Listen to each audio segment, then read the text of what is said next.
The year is 1396, and Westminster Abbey stands cold and silent, its towering arches heavy with the weight of centuries. Inside, the air is damp with autumn chill, each breath rising in mist as the congregation waits in tense anticipation.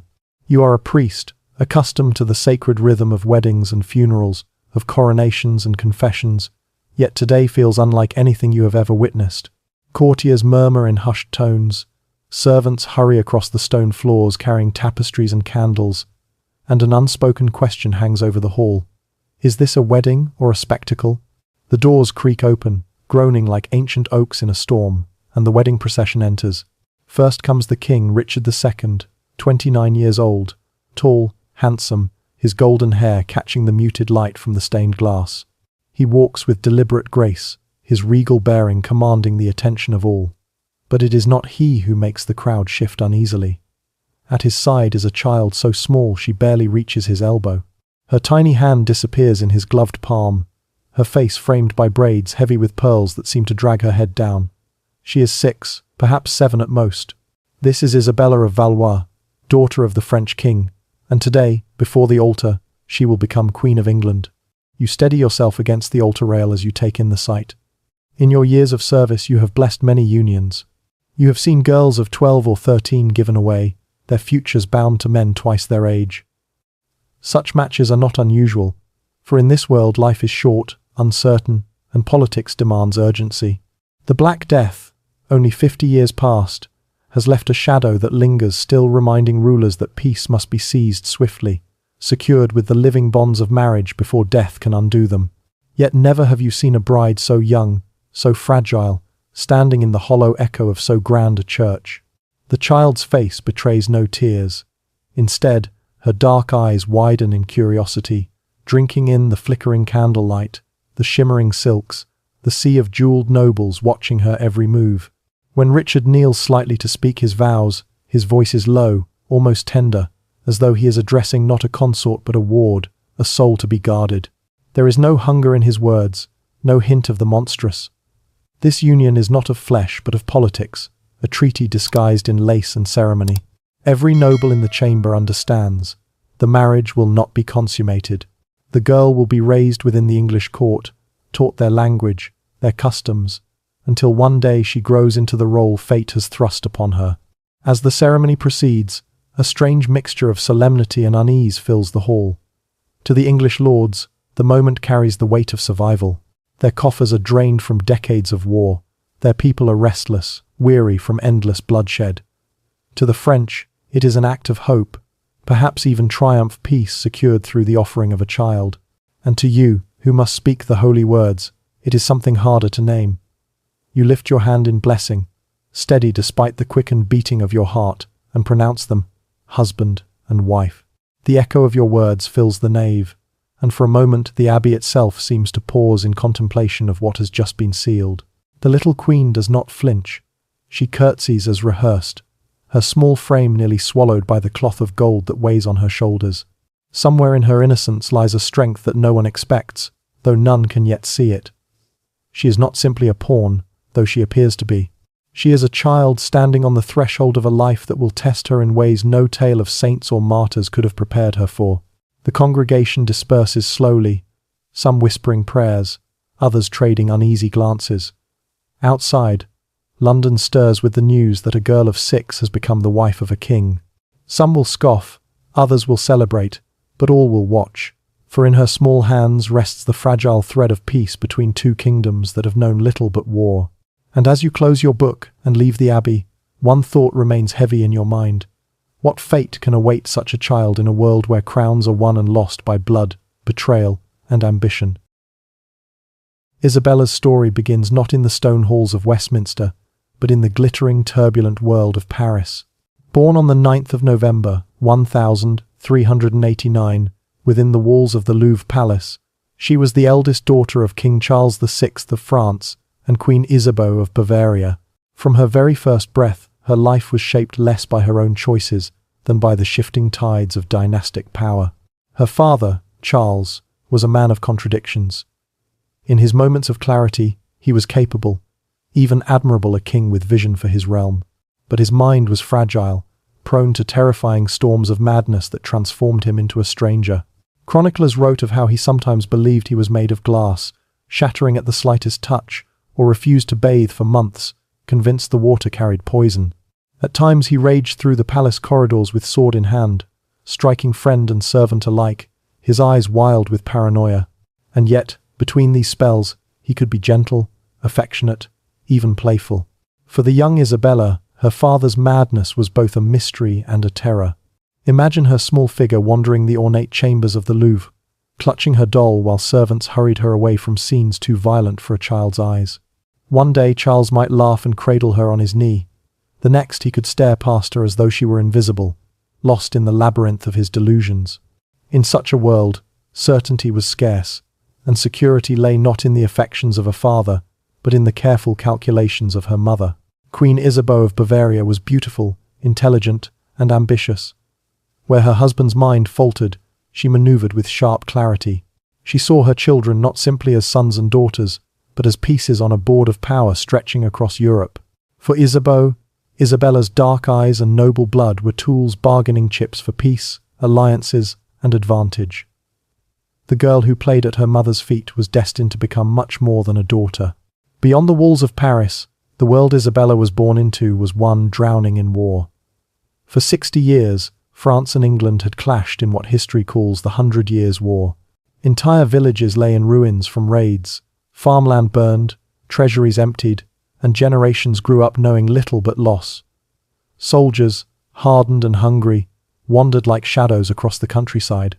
For peasants, the war meant crushed harvests and famine.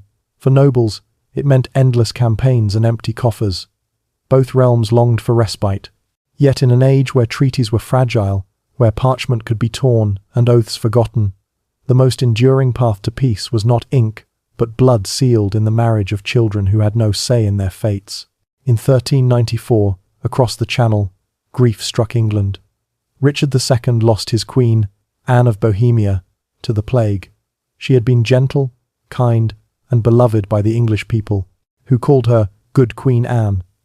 Her death left Richard not only childless but bereft of comfort in a court that often felt hostile even to its own king.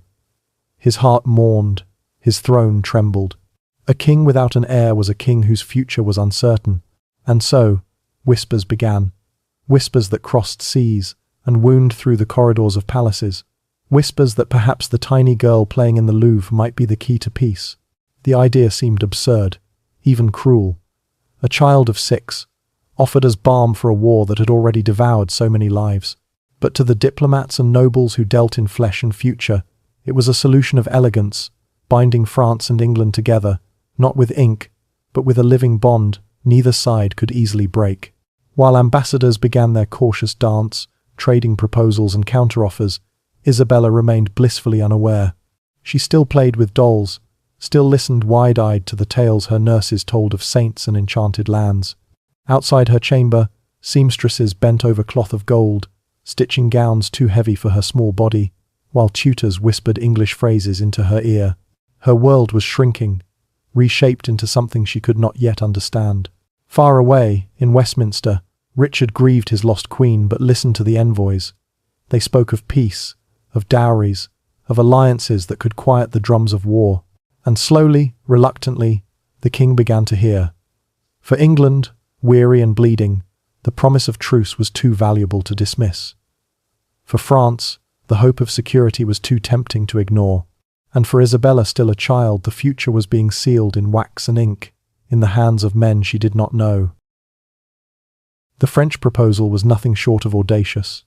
They offered Richard not only the hand of their king's eldest daughter, but also a dowry so immense it could refill England's drained treasury, 800,000 gold francs, an amount that seemed to shimmer with possibility for a realm weary of war. More than that, they promised a truce of 28 years, nearly a lifetime, long enough for a new generation to grow without the memory of battlefields, without fathers who never returned from campaigns across the Channel. And yet, beneath this glittering offer lay unease. Isabella was 6. Even in an age where girls of 12 or 13 were married off for politics, this was shockingly young. At court, murmurs spread. Would this not scandalize Europe?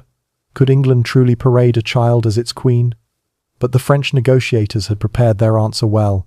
They argued her youth was not a hindrance, but a symbol, a blank slate, untouched by the hatreds of the past, raised among the English so that, by the time she came of age, she would be more English than French, a living bridge between two fractured kingdoms. Richard's counsellors split in debate. Some saw wisdom, even salvation, in the union. The dowry alone could steady England's finances, and the truce would grant the kingdom time to mend its wounds, focus on unrest in Ireland, and watch the Scots without distraction. Others recoiled at the thought of a child bride, fearing mockery from abroad or whispers of indecency at home. Richard himself seemed to hesitate for reasons deeper than politics. He had loved Anne of Bohemia with a rare tenderness, a love story in a world of arrangements. Her death left him desolate, and the notion of replacing her felt like betrayal. Yet, when presented with a miniature portrait of Isabella, her small face framed with braids, her eyes dark and searching, something softened in the king. Chroniclers whispered that in her, he did not see a wife, but a daughter, a child, in need of protection. Perhaps, they mused, the lonely king saw in this marriage not only duty, but a strange, paternal chance to be guardian as well as husband. The negotiations stretched on for months. Ambassadors crossed the Channel again and again, their ships loaded with scrolls, seals, and endless drafts of treaty clauses. Every detail of Isabella's life in England was debated. She would be permitted French ladies in waiting, correspondence with her family, freedom to practice her customs. Most crucially, all agreed the marriage would not be consummated until she reached maturity, a stipulation written explicitly into the treaty. It was diplomacy woven with unusual care, for both kingdoms knew the fragility of what they were crafting. Meanwhile, in Paris, Isabella remained in her world of dolls and nursery rhymes, unaware that her childhood was being bartered in council chambers. She learned simple English phrases from her tutors, repeating strange sounds that felt foreign on her tongue. Seamstresses bent over yards of shimmering cloth, stitching a trousseau for a queen who was still small enough to trip over her hem.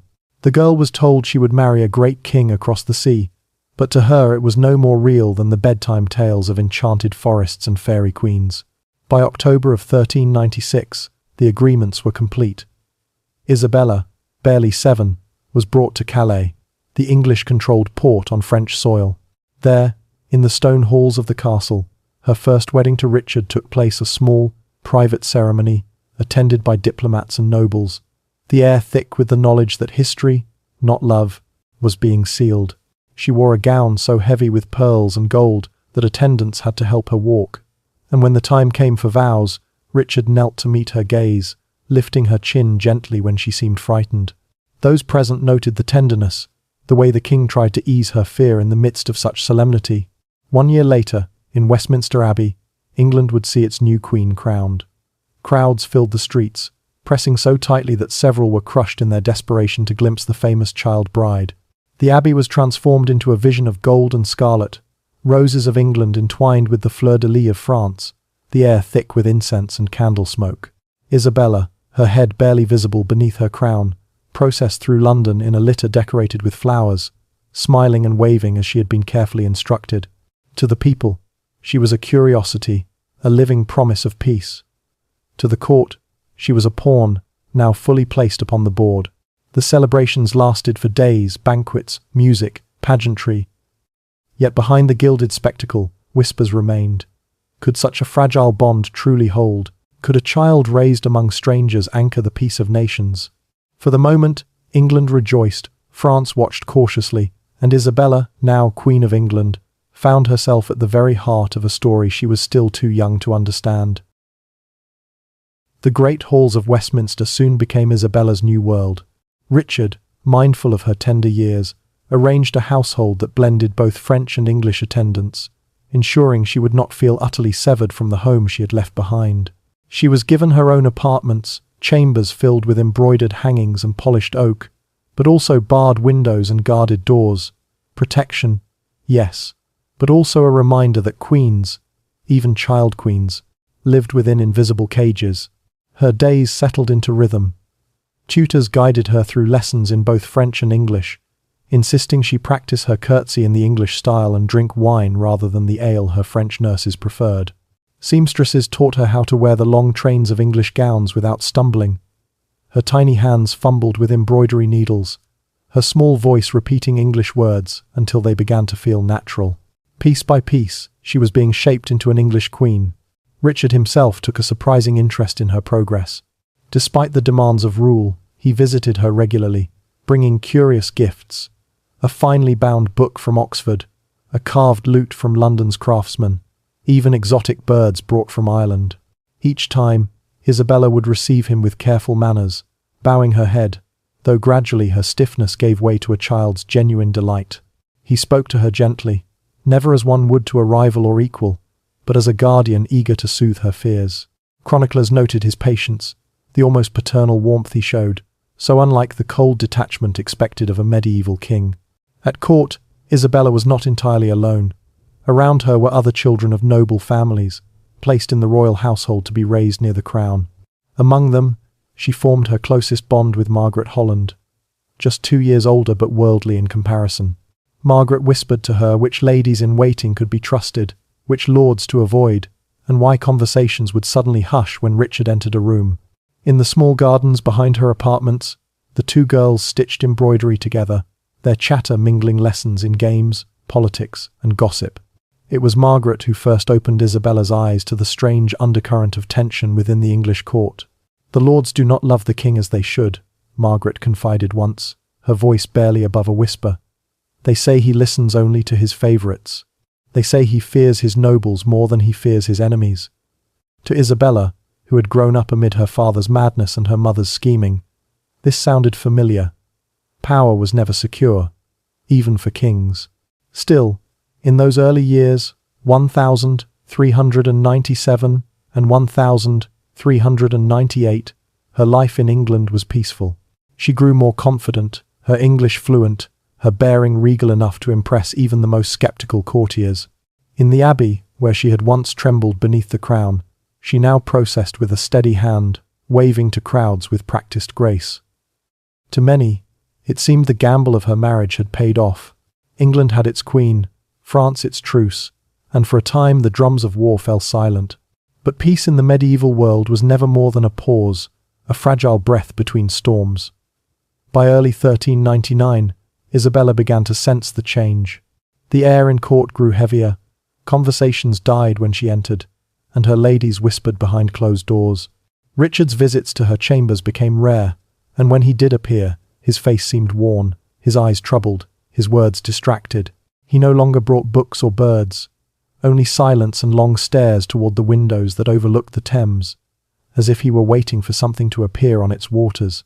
One morning, Isabella woke to find several of her English ladies had vanished in the night, their chambers empty.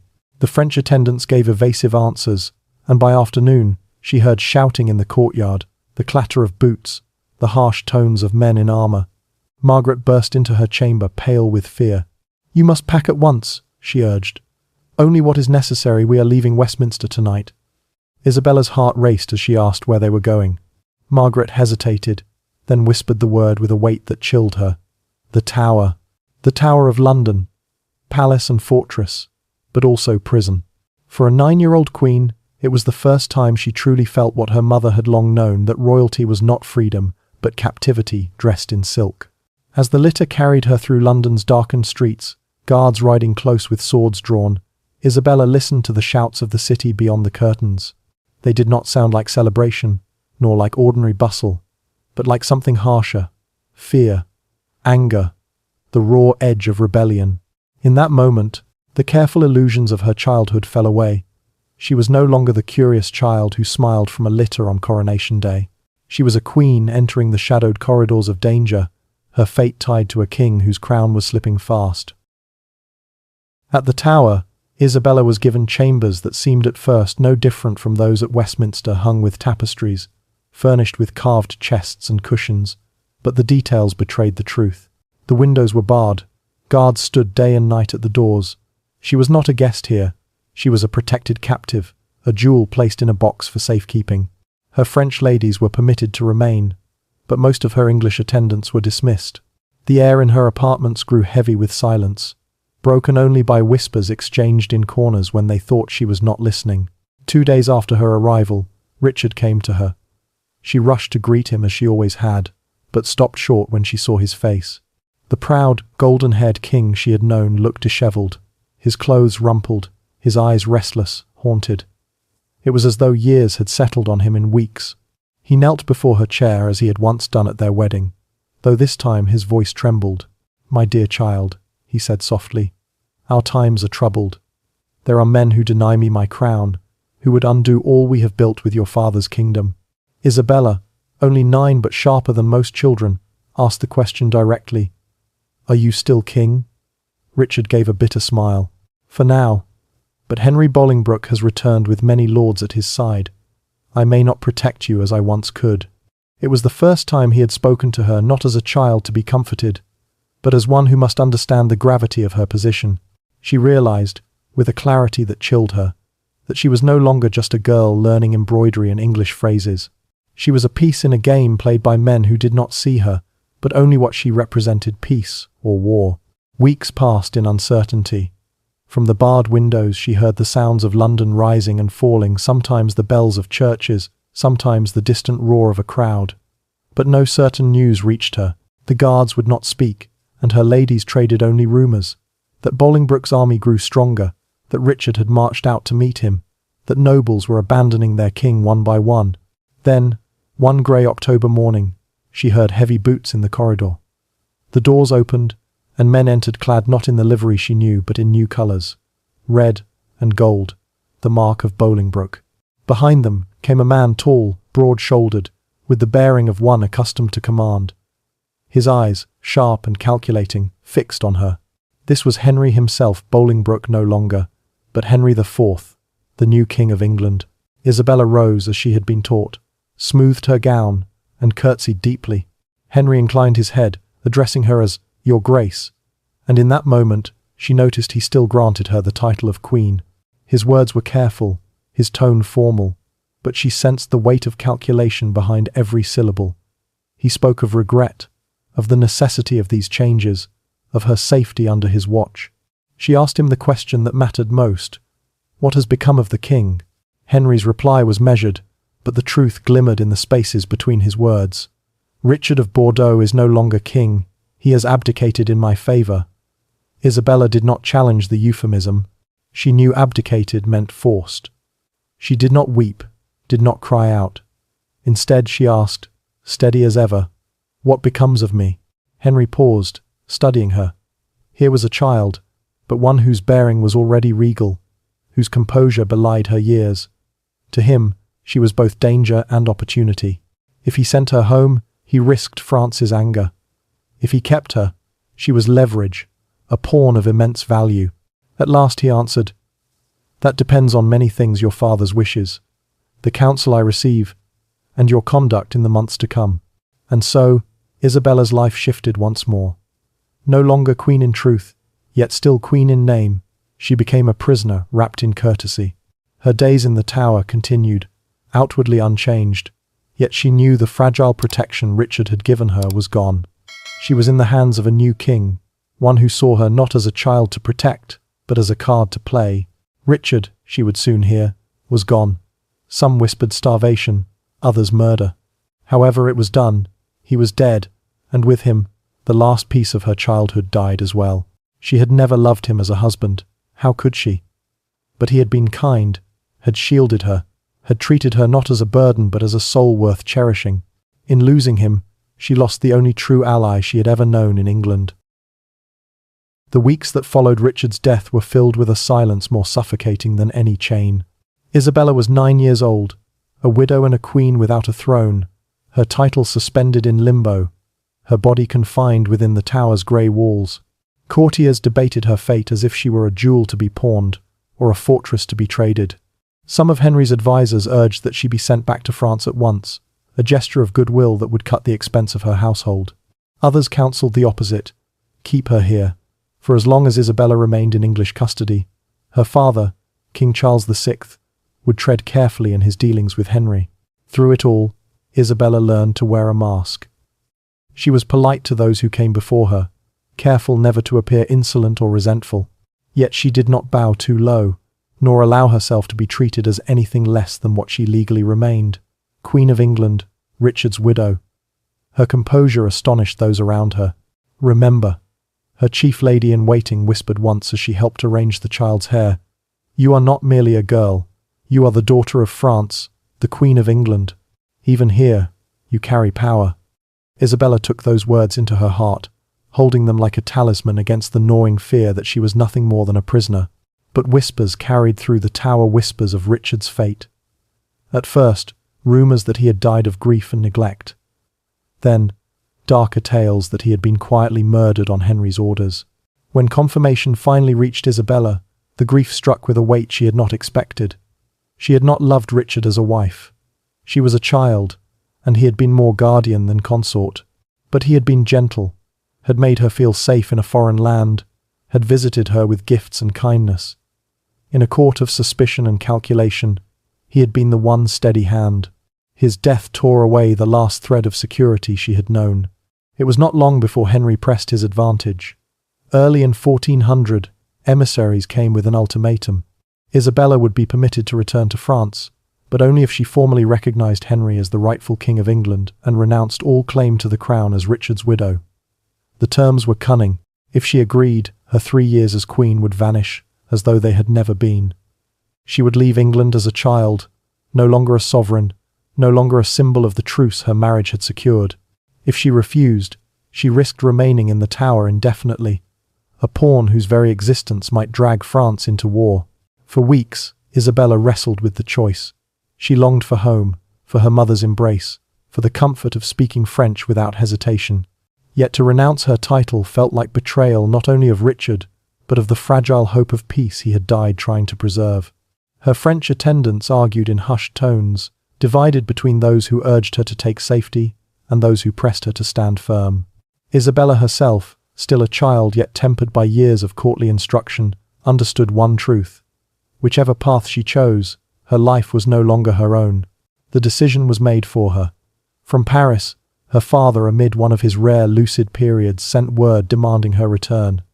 If Henry refused, France would consider it an act of hostility. The threat of renewed war was enough. Henry yielded. The terms of her release were left deliberately vague, so that England could claim she had departed willingly, while France could declare she had been reclaimed by force of royal will. In the summer of 1401, Isabella left the Tower. Her procession through London was quieter than her coronation years before. No jubilant crowds, no garlands or roses, only guarded silence as she was borne to the ship that would carry her home. At 11 years old, she looked back at England one last time, the kingdom that had crowned her, caged her, and made her old before her years. Ahead lay France, her birthplace, but one that no longer felt entirely like home.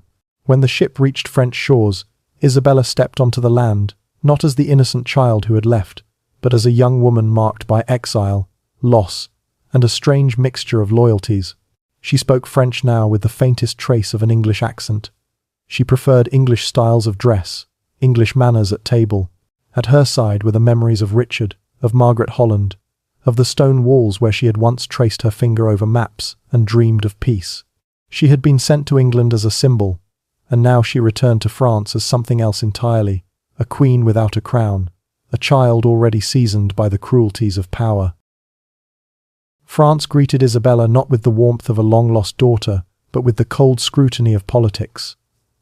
The Louvre Palace, once the cradle of her infancy, felt alien after years in England. The French courtiers whispered as she passed, noting her English inflections, the foreign cut of her gowns, the subtle stiffness in her manners. She was theirs by blood, yet somehow marked by another land. To some, she was a survivor. To others, a reminder of humiliation, a French princess sent as a token bride, now returned as a widow of a fallen king. Her father, Charles VI, was lost in the shadows of his own madness when she arrived. At times he raved against invisible enemies, or refused to recognize even his own children. When at last he emerged from his delusions weeks later, he seemed startled to see Isabella standing before him, as though he had forgotten she had ever been married. His eyes softened briefly with recognition, but the moment passed quickly. She realized with a pang that he could not offer her the stability she craved. Her mother, Isabeau of Bavaria, was another matter. Isabeau welcomed her with embraces and tears. But Isabella soon understood that her mother's gaze was calculating even through her smiles. For Isabeau, Isabella was more than a daughter, she was a resource. As the widow of an English king, she held status, perhaps even leverage. She had knowledge of English politics, of nobles and their loyalties, of the ways the court in Westminster moved and schemed. In her daughter's quiet presence, Isabeau saw not only kinship, but opportunity. The French court was a dangerous place in 1401. With Charles VI's illness leaving a void of power, noble factions maneuvered ceaselessly. Dukes and princes plotted in corridors, each claiming the right to guide the realm. To them, Isabella was a prize worth claiming, a potential marriage alliance that could tilt the balance of power. She was watched constantly by uncles, cousins, emissaries, each weighing how best she might serve their cause. But Isabella was no longer the child who once played with dolls while diplomats carved her fate. England had changed her. She had learned silence, dignity, and the art of observing without revealing too much. When questioned about England's defences or Henry IV's strength, she answered cautiously, offering only what could not harm those she had once called her people. She carried Richard's memory like a quiet shield, unwilling to betray the land that had been her home, even as she tried to reclaim her place among her own kin. The war still raged between France and England, though neither kingdom had the strength for decisive victory. Some French lords urged exploiting Henry's instability, pressing Isabella forward as a symbol of legitimacy against the usurper.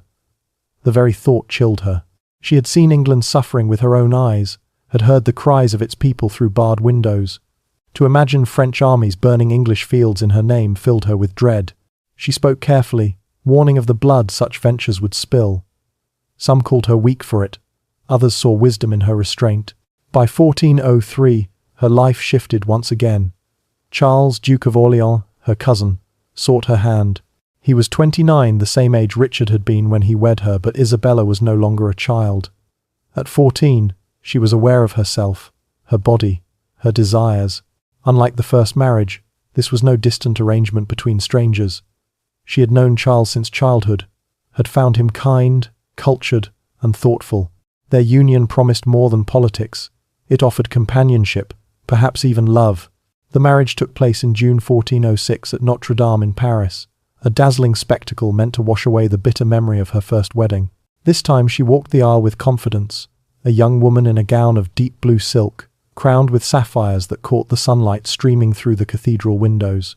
At the altar, Charles did not lower himself to coax a frightened child, but looked directly into her eyes, as if acknowledging not only her beauty but her resilience.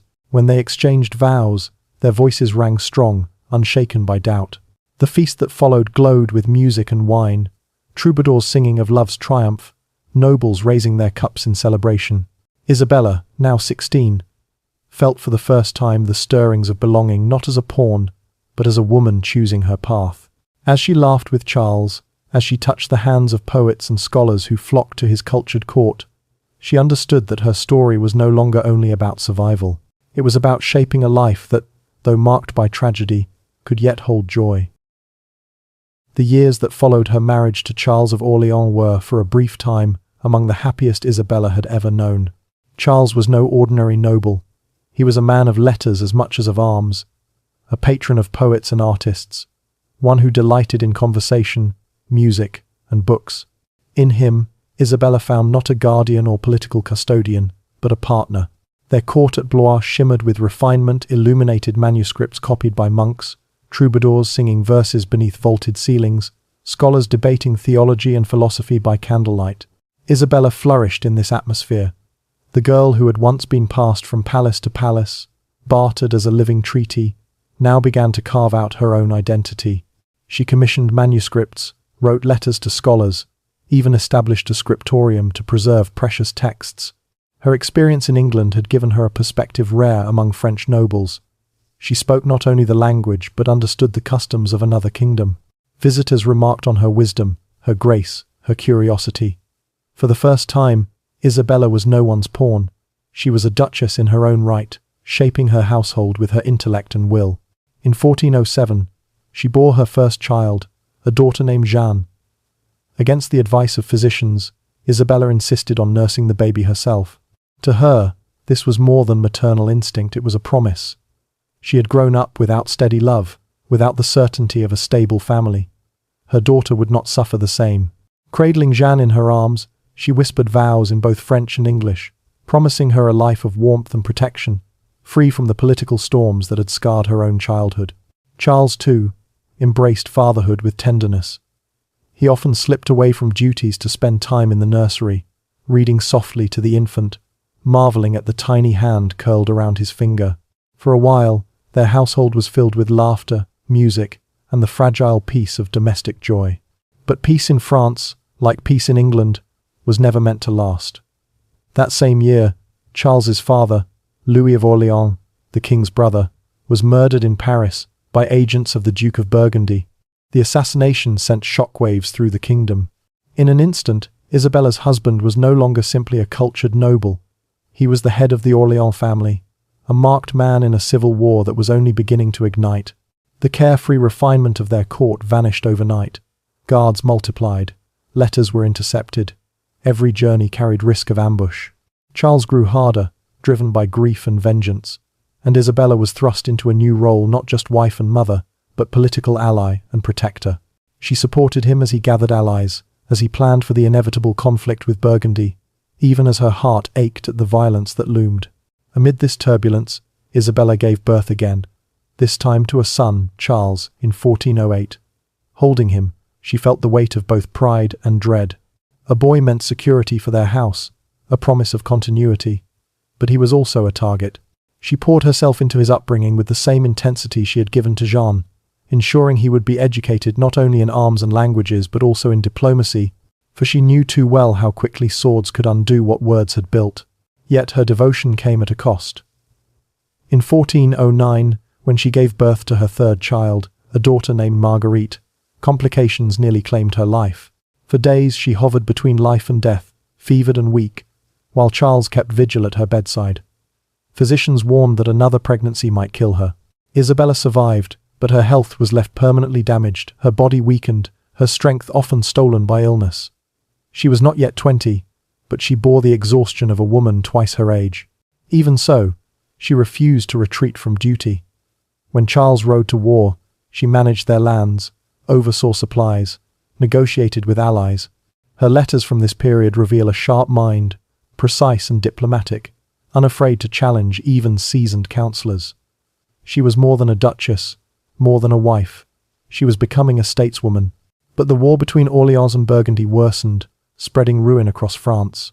Villages burned, fields lay wasted, and soldiers, both friend and foe, took what they pleased from the common people. Isabella could not stop the devastation, but she did what she could. She opened her estates to refugees, sent food to starving families, and endowed charities to ease the suffering. Her compassion earned her a reputation that spread beyond factional lines.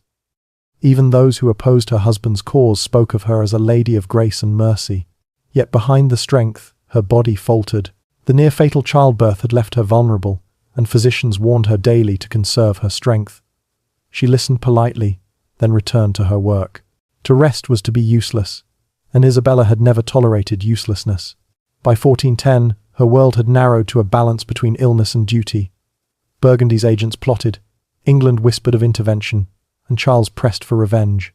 Through it all, Isabella remained steady, her voice a quiet anchor amid the storm. But in the solitude of her chambers, coughing in the night, she must have wondered how long her fragile body could endure the weight of a kingdom's chaos. By 1410, the world pressed harder upon Isabella than her frail body could bear. France itself seemed to buckle under the strain of war. Orléans and Burgundy locked in a brutal feud, while across the Channel, Henry IV of England watched with sharp, opportunistic eyes. Rumours spread that Burgundy courted the English crown for alliance. To Isabella, who had lived in both kingdoms, the thought was unbearable. She had known the laughter of English children, the loyalty of her ladies at Westminster, the gentle kindness of Richard. Whatever she thought of Henry, she could not stomach the image of English soldiers marching again across French soil at the bidding of Burgundy. And so, though weakened, she acted. Drawing upon her rare position as a former Queen of England, Isabella began to open quiet channels of communication. Through intermediaries, she sent messages across the Channel, urging that English intervention in France would bleed both kingdoms dry. She reminded Henry's court of the heavy cost of campaigns past, of empty treasuries and wasted villages. Though suspicion still clung to her name in England, her words carried weight because they came from one who knew both sides. Her efforts won her respect among French moderates, who saw in her not only a duchess but a potential mediator between kingdoms. It was remarkable. The girl once bartered as a pawn was now shaping policy with her own hand, not because she commanded armies, but because she carried wisdom drawn from a childhood lived between enemies. Yet even as her influence grew, her body declined. The illness that had followed the birth of Marguerite worsened. Isabella often coughed until her chest ached. Fevers left her bedridden for days. Physicians could do little but bleed her or prescribe potions that brought no relief. She must have known, deep down, that time was slipping away. Still, she refused surrender. She managed her children's tutors, oversaw estates, wrote letters, and received envoys. When her strength failed, she dictated from bed, her voice steady, even when her hands trembled. In the spring of 1409, there was a fleeting glimmer of hope. Negotiations opened between Orleans and Burgundy, and Isabella herself took part in bridging the chasm. Her reputation for fairness, her refusal to speak with malice, gave her a unique place at the table. For a moment, it seemed she might succeed where soldiers had failed, but the talks collapsed, swallowed by mistrust and ambition. Still, her role was remembered. Even her enemies admitted the young duchess had tried to heal France. By 1411, her decline was undeniable. The once lively young woman who had walked proudly into Notre Dame on her wedding day was now thin, pale, her breath shallow. Those who visited her remarked on her eyes still dark and luminous, but shadowed by the knowledge that she would not live long to see her children grow. Tuberculosis, though they lacked the name, was likely the unseen hand tightening around her lungs. Yet she met death as she had met life, with composure, with thought for others. She prepared detailed instructions for her children's care, ensuring they would be raised with both discipline and love. She counseled Charles on alliances, warning him not to let vengeance blind him to wisdom. And she prayed, not for herself, but for her family, and for peace in a kingdom that had known only division. On the 13th of September, 1409, Isabella of Valois, once child bride of England, later Duchess of Orleans, died at the age of 20. She had lived but 2 decades, yet her life spanned the courts of Paris and Westminster, the crowns of 2 kingdoms, the devastation of war, and the fragile promise of peace. Her funeral cortege wound through Paris with solemn grandeur. Nobles, clergy, and common folk alike gathered to mourn. For she was not remembered as merely a pawn of diplomacy, but as a woman of grace, intelligence, and courage, who had tried, even in her brief years, to bring compassion to a brutal age. Charles was inconsolable. To him, Isabella had been more than wife, she had been partner, confidant, the gentler half of his restless soul. Though he would remarry, he never ceased to speak of her, carrying her memory into his poetry and his politics alike. Their children bore forward her legacy, a sense of duty tempered by compassion, an understanding that nobility meant service as much as privilege. Historians, centuries later, would wrestle with her story. A 6-year-old bride married to a man nearly 5 times her age by modern eyes, it was unthinkable, even grotesque. Yet to judge her only by that beginning is to miss the truth of her journey. Isabella endured what her age demanded of her, but she transcended it. She became not merely a symbol passed between crowns, but a woman who thought, acted, and cared with courage. Her life was short, her influence fragile, yet her example endures. She showed that even in the harshest of times, when childhood was sacrificed to politics and peace was bought with innocence, dignity could survive. Her story reminds us that history is not just written in treaties and battles, but in the quiet resilience of those who lived through them, those who, like Isabella, refused to be only what others decreed. Isabella's body was laid to rest in Blois, far from the abbeys of England where she had once been crowned, far too from the halls of Paris where her life had begun. At just 20 years old, her story had closed. Yet in many ways, death only began the weaving of her legacy. For centuries, poets, chroniclers, and historians would look back on her brief existence with a kind of haunted fascination. To the French, she became a symbol of endurance, the daughter of a mad king, the pawn of warring nations, the young duchess who nevertheless carried herself with dignity and compassion. Chroniclers spoke of her generosity during the Civil War, her tenderness as a mother, her intelligence as a mediator. In the Chronicles of Orléans, she was remembered not only as a political bride, but as the quiet heart of a household that might have flourished had fate granted her more years. To the English, she remained a figure of melancholy, the child queen who had walked down the nave of Westminster Abbey, too small for her own crown, who had waved to cheering crowds from a golden litter, only to vanish behind the walls of the Tower. In later generations, she was cast as a ghostly presence, her memory tied inexorably to Richard II, the last king of the Plantagenet direct line, deposed and broken. Some whispered of her loyalty to his memory, others of the tenderness between them that defied their ages. Whether or not love played any role, she had defended his honor in silence, never renouncing him, even when it might have been easier to erase his name. Isabella's children carried forward her bloodline in ways she could never have foreseen. Her son, Charles of Orléans, grew into a poet-prince, one of the greatest French writers of the 15th century, whose verses of longing and beauty would echo long after his death. Her grandson, Louis XII of France, ascended the throne itself, making Isabella not merely a footnote in England's dynastic struggles, but an ancestress of French kings. Through him, her legacy threaded into the very fabric of France's monarchy. And yet, beyond dynasties and politics, her story lingers because of its poignancy. Few figures in medieval history embody so clearly the contradictions of their age. A child dressed as a queen, a widow before womanhood, a duchess who strove for peace while surrounded by war. Her life forces us to confront the human cost of power, the way innocence was sacrificed on the altar of diplomacy. It also forces us to ask a question: what might she have become, had she lived? With her intelligence, her grace, her ability to move between cultures, might she have shaped the destiny of France in the years when it staggered under civil war and English invasion? Might she have tempered her husband's vengeance, forged alliances that saved lives, guided her son with the wisdom of experience? History will never know. What we do know is that Isabella's short life reveals much about the world she inhabited, a world where peace was brokered, not with compassion but with children, a world where crowns were secured, not with consent but with coercion, and yet also a world where even within those constraints, dignity could shine, kindness could matter, and memory could endure.